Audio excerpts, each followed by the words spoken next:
बतौर हिटमैन। ये इसकी पहली असाइनमेंट थी।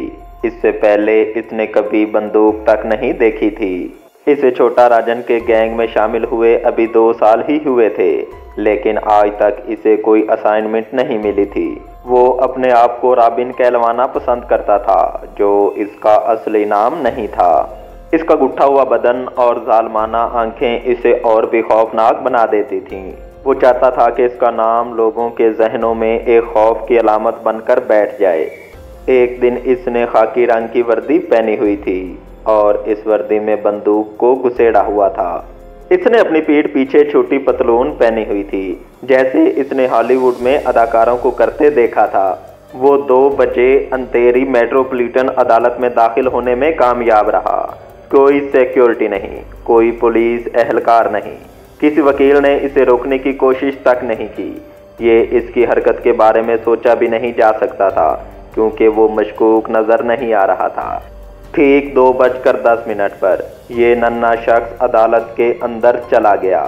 वहां पर खड़े पुलिस एहलकारों में से किसी ने भी इसकी तलाशी नहीं ली और ना ही इसे रोकने की कोशिश की। वो बिखरे हुए बैल की तरह दनदनाता हुआ अंदर दाखिल हो गया। वो खूनी नजरों से अपने शिकार को तलाश कर रहा था। उसने इहाते अदालत में खड़े एक एक शख्स को बगौर देखा। वो लाख कोशिश करने के बावजूद भी अपने शिकार को ढूंढ नहीं पा रहा था। जैसे ही इसने अपनी बाएं तरफ देखा तो इसकी आंखों में जैसे खून उतर आया। इसने अपनी बंदूक निकाली और अपने करीब खड़े शख्स पर अंधाधुंध फायरिंग शुरू कर दी।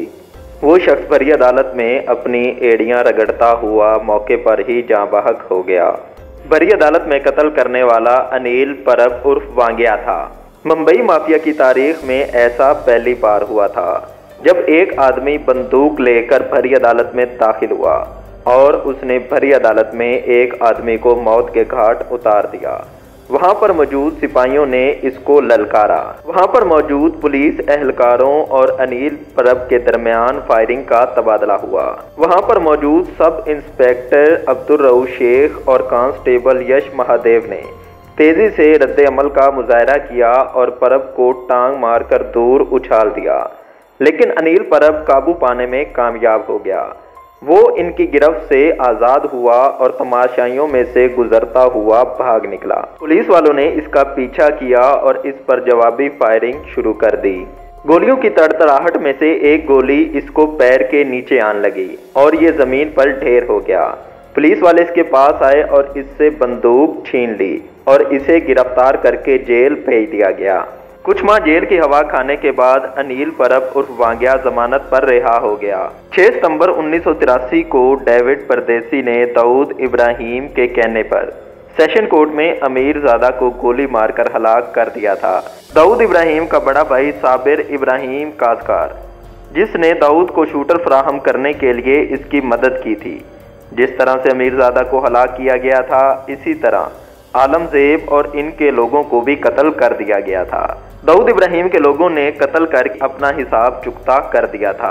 24 सितंबर 1983 को रिक्शा ड्राइवर चंद्रकांत सफालिका को दाऊद इब्राहिम की तरफ से ये सुपारी दी गई कि कस्टम ऑफिसर को अदालत में मार डालो। छोटा राजन को एतमाद था कि बंद जगह एक अच्छी जगह है और वहां पर किसी को शक करने की भी कोई वजह नहीं बनती और वहां पर इसको आसानी से मारा भी जा सकता है। लेकिन ना तजर्बाकार रिक्शा ड्राइवर ने ना सिर्फ इस बात को तहे दिल से कबूल किया, बल्कि भरी अदालत में मेयर को कत्ल करने के लिए असला भी दाऊद इब्राहिम से फौरन ही मांग लिया।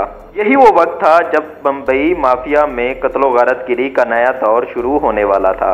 अभी 1980 की दिहाई का आगाज था और दाऊद इब्राहिम के गिरोह ने अब तक सिर्फ पठानों के साथ लड़ाई लड़ी थी।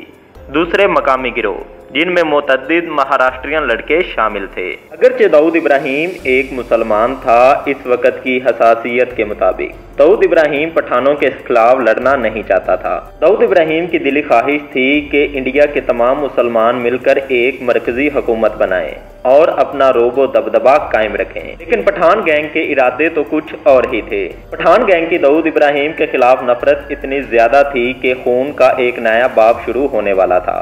रामा नाइक, बाबू रेशम, अशोक जोशी, सतीश राजे, राजन नायर और छोटा राजन, जो बाद में इस गैंग में शामिल हुए, इस ग्रोह का हिस्सा थे। जिसे बायकोला कंपनी के नाम से जाना जाने लगा। इस कंपनी के अंदर दाऊद को सबसे ऊपर का डॉन समझा जाता था। डोंगरी शहर से आने वाले रामा नाइक का बायकोला में बहुत एहतराम किया गया, जबकि जोशी ने इसमें गलबा हासिल कर लिया।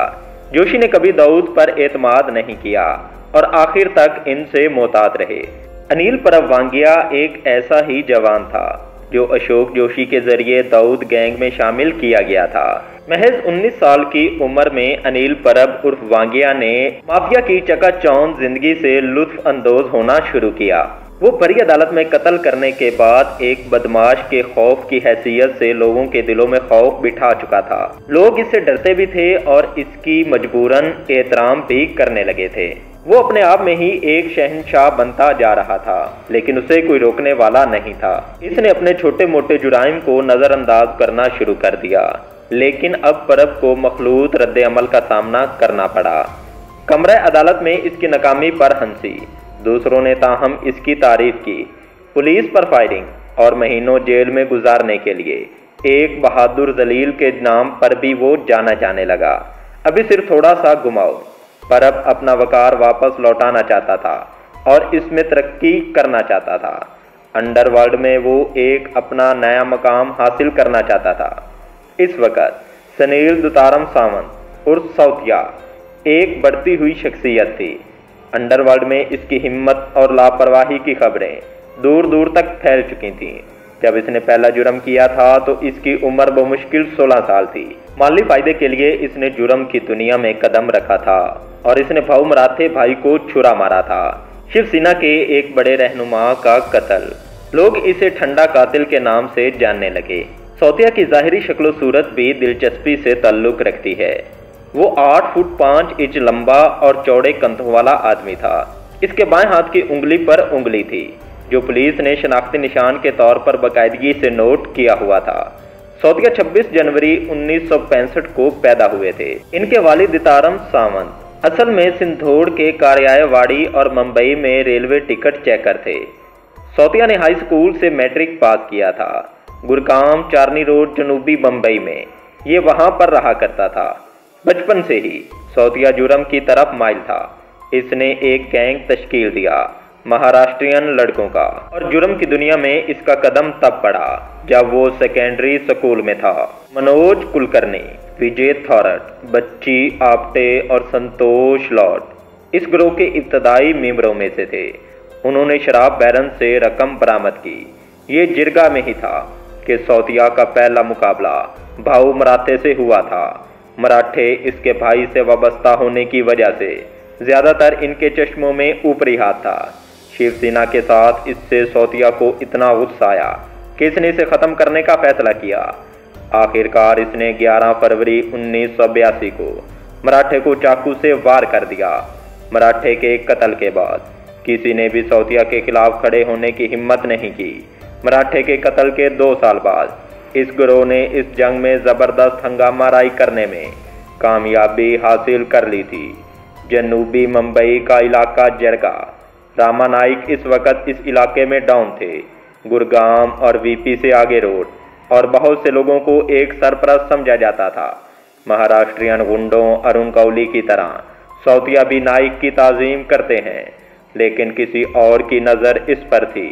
दाऊद हमेशा इन लोगों का साथ देता था जो अपने ख्यालात और अफाल में गैर मामूली इंतशार का शिकार थे। गुरगाम में दिन की रोशनी में होने वाली हलाकत ने इसकी तवज्जो सौतिया की तरफ मबजूल करवा दी। परब नामी शख्स ने सौतिया की पत्ताखोर की सरगर्मियों में अपनी टांग अड़ाना शुरू कर दी, जिसका सौतिया को बेहद मलाल था। मुंबई के शुमाल मशरकी मज़ाफ़ाती इलाकों में भी राजन नायर तबाही मचा रहा था और इसे फौरन ही दाऊद ने घेर लिया। दाऊद इब्राहिम जानता था कि सौतिया को किस तरह अपने गिरोह में शामिल करना है। दाऊद इब्राहिम सही मौके के इंतजार में था। सौतिया ने शरद शेट्टी उर्फ से बैत की थी और इसके करीब से महसूस किया। दाऊद ने इस तल्लुक को इस्तेमाल करने का फैसला किया। कब सौतिया को किस छोटे से जुर्म में गिरफ्तार किया गया था।